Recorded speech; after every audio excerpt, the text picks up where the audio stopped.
Hello दोस्तों, आज हम लोग देखेंगे साउथ इंडिया के कुछ डायनेस्टी के एडमिनिस्ट्रेशंस। और हम लोग देखेंगे मुग़ल एडमिनिस्ट्रेशन भी देखेंगे, मराठा एडमिनिस्ट्रेशंस भी देखेंगे। तो सबसे पहले दोस्तों हम लोग देखते हैं चोला एम्पायर का एडमिनिस्ट्रेशंस देखेंगे।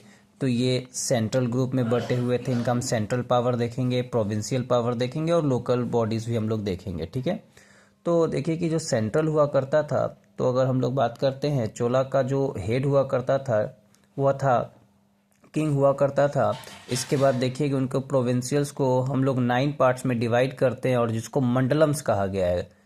ठीक है, और यही आगे जा कर के मंडलम्स जो है अलग अलग वैलेंडूज में डिवाइडेड किए जाते थे। मतलब इनको हम लोग जिला कह सकते हैं। और यही जो वैलेंडूज है वह जाके नाडूज में टूट जाते थे, डिवाइड होते थे।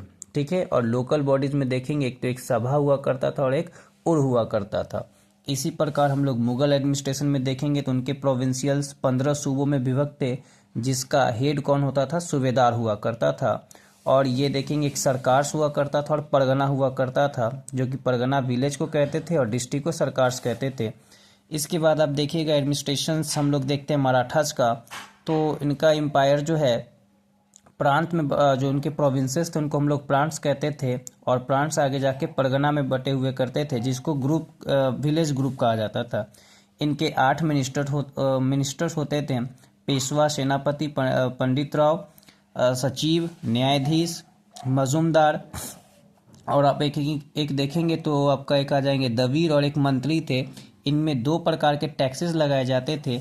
एक जो इनका जो टैक्सेस होता था इनको हम लोग चौथ कहते थे, और दूसरा जो था सरदेश मुखी करते थे। एक जो था 1/4 टैक्स लेता था, तो दूसरा जो है 1/10 टैक्स लेता था।